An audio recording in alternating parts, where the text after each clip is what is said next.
Como vai, pessoal? O Vida Ativa hoje está especial. Estou aqui com o meu amigo Ney, que tem me abençoado muito, e é ele que hoje vai dar a dica para você ter uma vida ativa. E aí, Ney, tudo bem? Beleza, graças a Deus.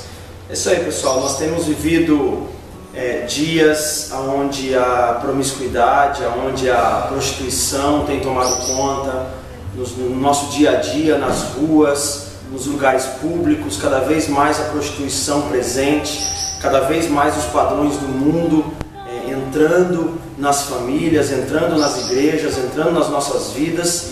E nós temos um texto em Romanos capítulo 12, versículos 1 e 2, diz: Rogo-vos, pois, irmãos, pela compaixão de Deus, que apresenteis o vosso corpo ao Senhor como um sacrifício vivo, santo e agradável, pois este é o vosso culto racional, e não vos conformeis com este mundo, mas transformai-vos pela renovação da vossa mente, para que possais viver qual seja a boa, agradável e perfeita vontade de Deus. Não podemos nos conformar com esse mundo, e a palavra conforme tem a ideia no seu original é de não tome a forma, não tome a forma desse mundo, não se conforme com os padrões desse mundo, não faça o que esse mundo faz, não seja igual, não fique parecido, não tome a forma, não tenha as mesmas práticas desse mundo. E nós temos visto cada vez mais a banalização do pecado, cada vez mais as práticas de Sodoma e Gomorra. Gênesis 18, Gênesis 19 fala sobre essas duas cidades, as práticas de Sodoma e Gomorra presentes no nosso dia a dia, e cada vez mais padrões mundanos entrando na igreja. Muitas vezes nós temos tolerado o que antes nós não tolerávamos. Muitas vezes nós temos hoje aceitado o que antes era abominável.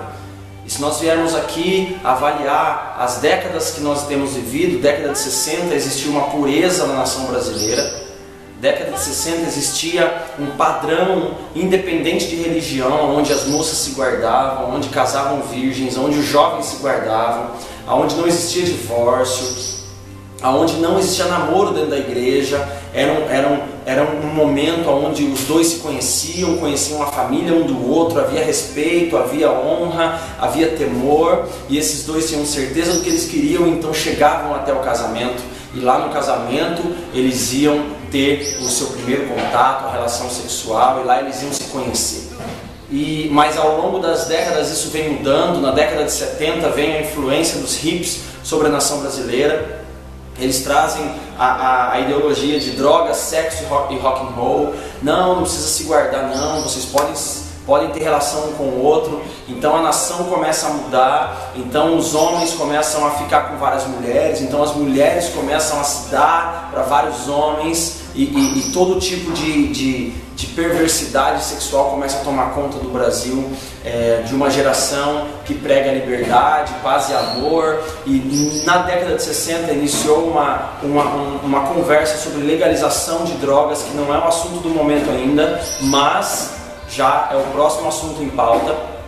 Então, e principalmente na área sexual, houve essa depravação, manchando uma cultura de pureza, porque era normal as moças casarem virgens na década de 60.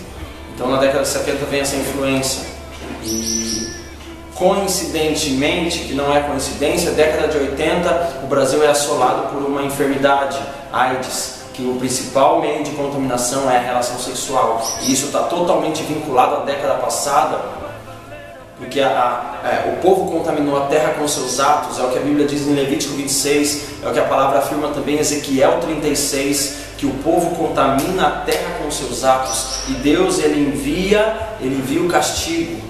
Sim, Deus ele ama, sim, Deus é misericordioso, mas Deus disciplina os filhos que ele ama, Deus corrige os filhos que ele ama.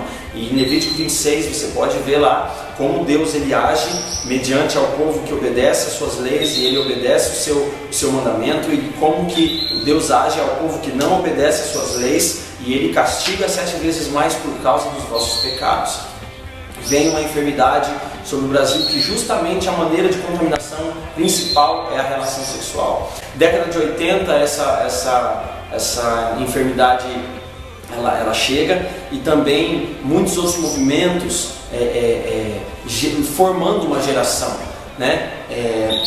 Na televisão brasileira surge uma moça cuidando dos baixinhos, onde ela tinha mexido com filmes pornográficos, e nesse filme pornográfico ela se deita com uma criança, e depois ela vem cuidar dos baixinhos, ao ponto da mídia dar um título para ela, a rainha dos baixinhos, e uma geração começou a ser formada.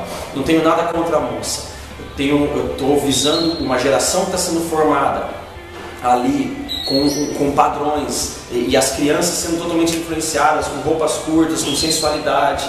Depois, na década de 90, surge uma banda com palavrões, cantando palavrões, com muita irreverência, ensinando as crianças a cantar canções de duplo sentido.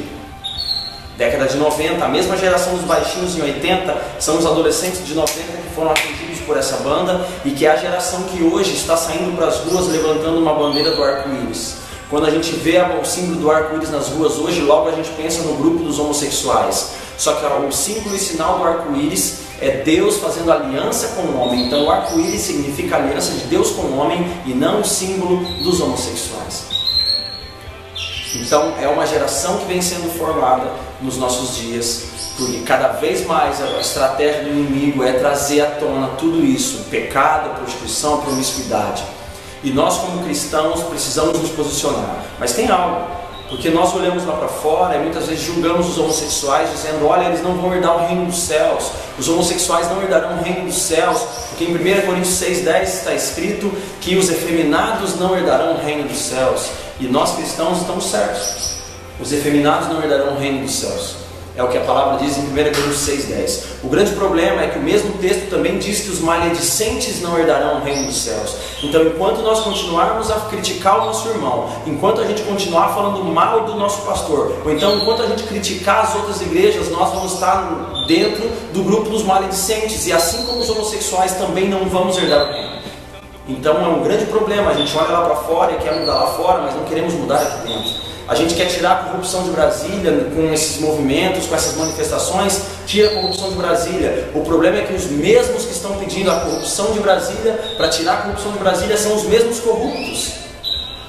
Que quando a gente reclama que os senadores pagam propina em Brasília, são os mesmos que quando o cara da NET vai em casa instalar o programa, instalar a televisão, falou: abre os canais aí, vai, porque eu quero assistir uma HBO, você não tem um aparelhinho aí, um gato NET. Os mesmos corruptos, os mesmos que quando um policial para, pede para ele quebrar: quebra essa para mim, cara, a gente pode até dar um cafezinho aí. É corrupção do mesmo jeito.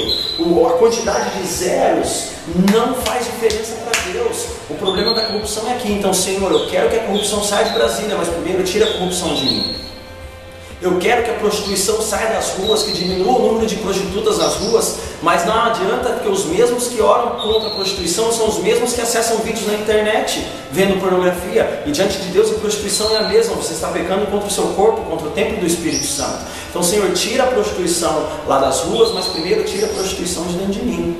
Nós estamos vivendo em dias de Sodoma e Gomorra, mas eu tenho uma boa notícia para você. Deus está levantando uma geração que zela pela santidade de Deus, que quer entregar o seu corpo ao Senhor como um sacrifício vivo, santo e agradável, que entende que os seus membros podem ser entregues ao Senhor como instrumentos de justiça.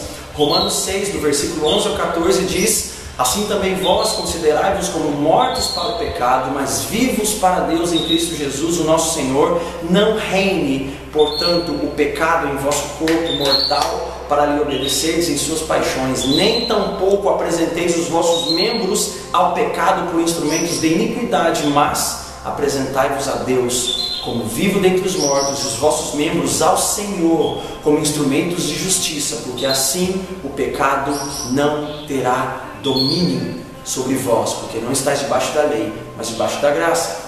Esse é o texto de Romanos 6, do versículo 11 ao versículo 14, onde diz que nós podemos entregar o nosso corpo ao Senhor como instrumentos de justiça, porque o pecado não terá domínio. As tentações vão vir, mas o pecado não vai dominar o nosso corpo mortal. Você faz parte dessa geração que Deus está levantando. Você faz parte dessa geração que está gritando por santidade, e Deus está te chamando a você se guardar, a você avaliar as suas atitudes, a você olhar para dentro de você, a você fazer a grande pergunta: quem sou eu quando ninguém vê?